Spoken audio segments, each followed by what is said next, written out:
Our next guest is the son of legendary Afrobeat pioneer Fela Kuti. And over the years, he's become a world-famous musician in his own right. And joining him is an award-winning Broadway and film producer, Femi Kuti and Hendel. Welcome to Arise. Well, thank you Thank you so much for being here. Thank you. Now, Femi, your father's legacy has been explored in books, theater, film, etc.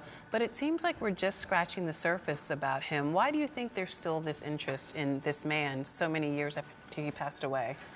I think first because of his genuinity of fighting for freedom against corruption and being so bold, courageous. I think, and then apart from that, he's very flamboyant. Is that the right word? Private life.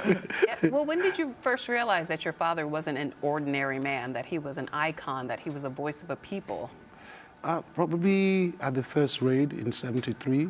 I mean, we were kids then, and we saw him. Prison, to be locked up in prison was like you had to be a bad guy. And when we arrived at the prison and we saw him behind the bars, we just started crying.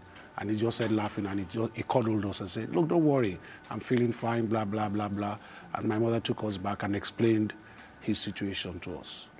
Goodness. Could you make sense of it back then, or did it take you a while to figure out? It took a while because at school you had those that were anti my father because their parents were pro-establishment, and then you had those that were pro my father. So it was always a big fight in school. So this school time was quite difficult. But on the streets itself, I mean, his name was so big. Yeah. So they loved him on the streets, and the streets kind of protected us, yes. And that's a beautiful insight to emotions that he felt and went through at that time. And I think that's one thing that's great about the documentary. We really get an in-depth look at who he was as a man, as a person, and as a cultural figure. Right. So, Stephen, why do you think it was so important to make this story a reality? Well, one thing is in America, we don't know much about people outside of America. Very, very few cultural figures outside of America are known here. And, I mean, to me, Fela stands for fighting for making the world a better place, commitment for social justice, struggle.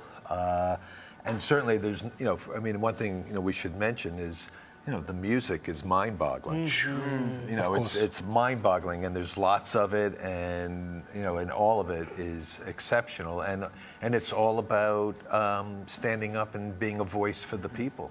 And for those people who previously didn't know his music, you helped make that possible around the world with the Broadway play, Fela.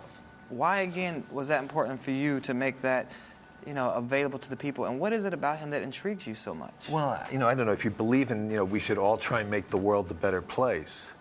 Here's somebody who sacrificed everything to make the world a better place. Make Nigeria a better place, Africa a better place, but everything he was singing about and fighting for, is universal. We have many of the same issues and problems in the United States. So I don't know, I like music. I found the music, I was overwhelmed. And then the message of using your music and your gift, and no matter what the cost, just struck me as something would be really important to bring to the world. And so how'd you go about getting Academy Award-winning director Alex Gibney to be a part of this project? I mean, that's huge. Well, Alex came to the show and loved the show. Yes. And I've seen it 4 times, by the way. Wow. Yes. So those pockets are filled with my money. Well, about 1 million people bought tickets for the show, but most of them saw it 2, 3, or 4 times. So only a few 100,000 people. They just kept going and going. Couldn't get enough. Anyway, he loved the show, and when we had when I watched the show, I cried. Really? Yes. Why did you have such an emotional reaction? I don't know. It just took me down memory lane. I just cried. It was so good. I just cried. I couldn't stop crying. Continue, sorry. No, I want to say that, so when one day Femi and I spent the afternoon together, actually, we had our 4th year anniversary because it was the World Cup final in 2010. And I promised Femi that somehow I would arrange to get the show. Yes, because I refused to come and watch it until he came to Nigeria. Really? Right. Yes. I protested vehemently. And I promised Femi that I would bring it. Yes. So did you see it? Did you first see it on Broadway, or did you see it in Nigeria first? After Steve promised me he'll do everything in his power to bring it to Nigeria. How was it received? I made him sign an invisible contract. Oh, an invisible contract. Oh, really? And I was really happy I was able to perform. Well, we know people love to hear it in the States, but how was it received in Nigeria? Great. They loved it. They loved it because a lot of people were very critical about it being too Broadway-ish and blah, blah, blah. And I was like, look, it needed to be Broadway-ish for the international community to understand what Fela was about. And by the time he came to Nigeria, a lot of people saw this point and they loved it. It went down very, very well in Nigeria. Yeah, it sold out repeatedly, actually.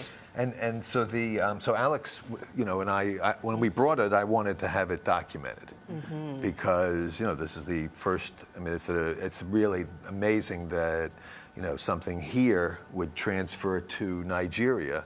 And really, the story of Fela is so global that he went to London, he went back to Nigeria. Somehow in the late 60s, he came to the U.S. Yes. He ended up in Los Angeles. He met a woman who was affiliated with the Black Panthers. Sandra Isidore. He found out all these things that were happening intellectually in the black community here. During the Civil Rights Movement. Right, during the Civil Rights Movement. Yep. He created Afrobeat in Los Angeles in 1969. And then he brings himself and the music back to Nigeria. And he's a different person. He's politicized. He's part of the intellectual, fervent and energy of the civil rights movement, and he applies it to Nigeria. You clearly know a lot about him, and he was your father. But was there anything that surprised either of you about him during the making of this documentary? Was there something that you had no idea about that you discovered? I think for me, what I sort of discovered was how extensive the price he paid for speaking out. The musical went up till 1977, and I knew quite a bit about his life after.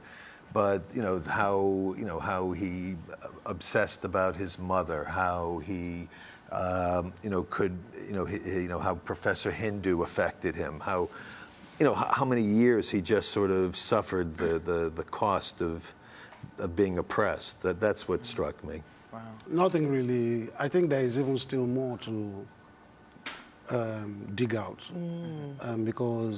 but I'm very happy with the play, the documentary, but I'm sure there's still more research to do because we're still scratching the surface of it, my father. I think what intrigues me the most is definitely his bravery and the music. He kept standing firm all the time, no matter the amount of beatings he got. And he scared everybody. I think sometimes I felt he had like a death wish because he would do things like, we'll all say, oh my God, I'm not going with you. And we all had to trot along with him. He was always doing things, shoot me, kill me. And now, as a kid growing up with him, did that ever make you afraid? Yes, all the time. I had fear till probably I was in my late 20s, early 30s. Really? I was always afraid. Always afraid for him, life? Of my life. Yes, everybody. Because I looked a lot like him, and everybody knew me as his son. So my mother kept drumming in my head, please be careful, they could get at you instead of your father. So every time I had to go out with lots of friends, always looking back, forth. We sometimes saw a car trailing me. My mother will be very scared, and she made me very frightened of going out and all this. But I was always scared, definitely all the time. How did you get past that fear then? I think I just locked it somewhere. I don't know what part of my brain it's in. Thinking about I have to look for it. Probably below my eye, so it's somewhere there. Locked it up. Locked it away. The key away. Well, I hope you didn't lock away your most memorable moment. What is that about your father? Oh, there are many. Probably one I mentioned in the documentary, him waking me up to go to the presidential palace to drop his mother's coffin. Yeah. That was killing. Because when he told us he was going, I was like, I'm not going with you. And I made up my mind, I'm going to pretend I'm sleeping. So they come to wake me, Femi, Fela is calling you. And I keep pretending I'm snoring. Then Fela comes himself, Femi, let's go. I said, oh God, where is this man do this? We hit this man, I hit him. And I knew we were all going to die that day. There were the federal guards are the soldiers that protect the president, and they all come out with their feathers. And I was like peeing in my pants. Oh God, this man is going to kill us. I hate him. So that's one, definitely. Then you had lots of fun moments, of course, with him. He was a very good joke teller. I mean, he would tell us lots of stories about his mother, his father, and I loved listening to. And then a lot of folk stories about maybe the tortoise and the antelope, very traditional things. I love listening to that growing up with him. What's the most valuable lesson you learned from your father? And Stephen, what do you think his legacy will be? You first, and then... Yes. Probably just watching him play and composing his music, and then being brave. I think this is very important for me. And standing firm and believing in justice and fighting for the underprivileged. Stephen, what do you think his legacy will be?